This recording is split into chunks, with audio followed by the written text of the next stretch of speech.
আসসালামু আলাইকুম। Hamster কমব্যাটের daily reward এবং সিপার কিভাবে নেব সেটি আমরা এখন আলোচনা করব। তো শুরুতে আমরা ডেইলি রিওয়ার্ডসে চলে যাব।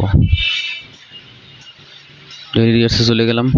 এখানে লক্ষ্য করছেন ইউটিউবের দুইটা লিঙ্ক দেওয়া হয়েছে, সবগুলো লিঙ্কে 1 লাখ করে কয়েন আমাদেরকে দেবে। তো চলুন একবার করে ওয়াচ ভিডিও দিয়ে আমরা দেখে আসি। পেলে হলেই আমরা বের হয়ে চলে যাবো। বেশি পুরো তাই পরিমাণে লাগে কম। স্যাভলন বেবি ওয়াইপস, শুরু থেকেই স্যাভলন সুরক্ষা। প্রিয় নাম্বার সেট করে বিকাশে সেন্ড মানি করুন ফ্রি। ওপেন হলো, আমরা এখন বেরিয়ে চলে যাই, দেখার দরকার নেই। পরের top 5 highest people in the world, এটাও আমরা একটু ওয়াচ ভিডিও দিই, পরে চেক দিয়ে আমরা 1 লাখ করে সংগ্রহ করব। ওপেন হয়ে গেছে, আমরা বেরিয়ে যাবো শুধু।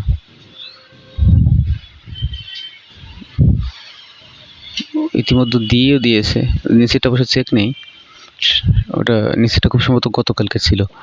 আপনারা প্রথমে ওয়াচ ভিডিও দিবেন, পরে নিয়ে নেবেন।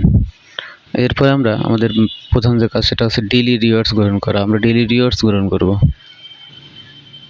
ক্লেম করে নিয়ে নেব।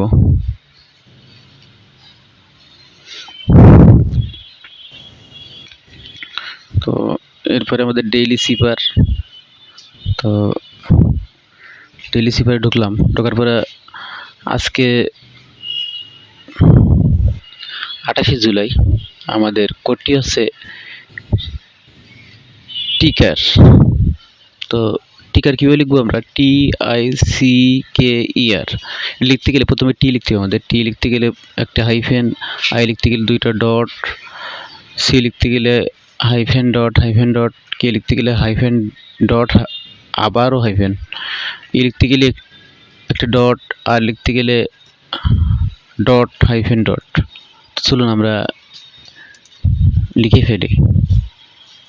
তো যেহেতু আমাদের সিপারের ডিসপ্লে প্রদর্শিত আছে, সেহেতু আমরা এখানে কোডটি বসাবো আর এখানে কোড উঠবে। তো চলুন শুরু করি।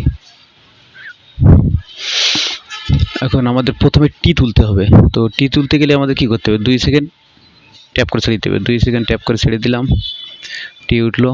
এবার আই লিখতে গেলে 2টা ডট, পরপর 2বার ট্যাপ করবো আমরা, 1 2। এবার সি লিখতে গেলে হাইফেন ডট। তো 2 সেকেন্ড ট্যাপ করে ছেড়ে দিলাম, ডট দিলাম, 2 সেকেন্ড ট্যাপ করে ছেড়ে দিলাম, ডট দিলাম, সি উঠলো। এবার কে হাইফেন ডট হাইফেন, তারপর 2 সেকেন্ড চেপে ছেড়ে দিলাম, ডট দিলাম, আবার 2 সেকেন্ড চেপে ছেড়ে দিলাম, কে। এবার ও লিখতে গেলে ডট, তো একবার ট্যাপ করলে হয়ে যাবে। এবার আর লিখতে গেলে ডট হাইফেন ডট। তো প্রথমে আমরা ডট দিলাম, হাইফেন দিলাম, আবারও ডট দিলাম, ব্যাস পেয়ে গেলাম 1 মিলিয়ন। ধন্যবাদ সবাইকে।